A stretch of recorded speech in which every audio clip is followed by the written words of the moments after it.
ఏది అయినా ట్రై చెయ్యి ఆచి చికెన్ మసాలా. ఇరాన్ యుద్ధం 14వ రోజుకు చేరుకున్న పరిస్థితి మాత్రం ఏమాత్రం అదుపులోకి రావడం లేదు. టెహ్రాన్ నుంచి టెల్ అవీవ్ వరకు ప్రతి చోట యుద్ధం తాలూకు విధ్వంసకర గుర్తులు కనిపిస్తున్నాయి. ఇజ్రాయెల్ దళాలు ఇరాన్, లెబనాన్లో అనేక లక్ష్యాలను ఛేదించాయి. అమెరికా కూడా హోర్మోజు జలసంధితో పాటు ఇతర స్థావరాలకు అదనపు బలగాలను రంగంలోకి దించింది.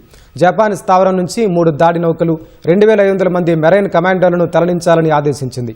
సుప్రీం లీడర్ ముజ్తబా ఖమేనీ ఇరాన్ కీలక అలీ లారీజానీ ఆచూకీ చెబితే 93 కోట్ల రూపాయలను ఇస్తామని ప్రకటించింది.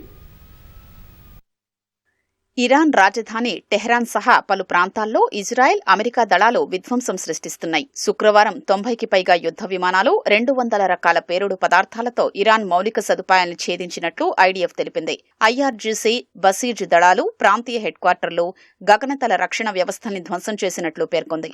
బాలిస్టిక్ మిసైళ్ల అభివృద్ధి పరిశోధనకు సంబంధించిన ప్రాంతాన్ని నాశనం చేసినట్లు వివరించింది. లెబనాన్లో హిజ్బుల్లా స్థావరాలపై ఇజ్రాయెల్ ఫైటర్ జెట్లు విరుచుకుపడ్డాయి. 200కు పైగా హిజ్బుల్లా మిస్సైల్ లాంచర్లు, 35 కమాండ్ సెంటర్లను ధ్వంసం చేశామని ఇజ్రాయెల్ ప్రకటించింది. హెజ్బుల్లాను తామే నాశనం చేస్తామని, లెబనాన్పై యుద్ధం వద్దని లెబనాన్ అధ్యక్షుడు చేసిన శాంతి చర్చల ప్రతిపాదనను ఇజ్రాయెల్ తోసిపుచ్చింది. అమెరికా పశ్చిమాసియాకు అదనపు బలగాల్ని తరలిస్తోంది.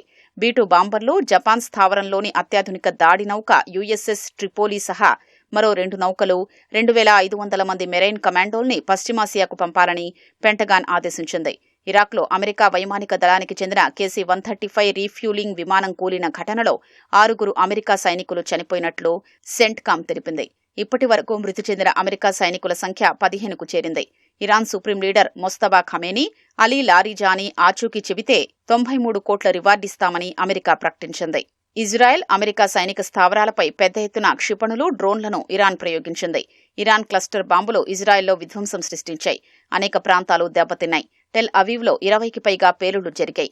మధ్య ఇజ్రాయెల్లోని హోలోన్లో బహిరంగ ప్రదేశంలో ఇరాన్ మిసైల్ పడింది. ఖోర్రం షహర్ గదర్, ఇమాద్, ఖైబర్ షెకాన్ వంటి హైటెక్ క్షిపణుల్ని ప్రయోగించినట్లు ఇరాన్ తెలిపింది. USS అబ్రహం లింకన్ను దెబ్బతీశామని, మానామా, ఎర్బిల్లోని అమెరికన్ స్థావరాలపై దాడులు చేశామని పేర్కొంది. ఇంధనం నింపుతున్న అమెరికన్ విమానాన్ని కూల్చినట్లు IRGC తెలిపింది. అమెరికా విమానాల్లో సాంకేతిక లోపాలు పెరుగుతున్నాయని పేర్కొంది. ఇజ్రాయెల్ పారిశ్రామిక ప్రాంతాలు, భూగర్భ షెల్టర్లు, ఆయుధ డిపోల్ని లక్ష్యంగా చేసుకుంటామని ప్రకటించింది. తమ హెచ్చరికల్ని తక్కువ అంచనా వెయ్యొద్దని ప్రకటనలో వివరించింది.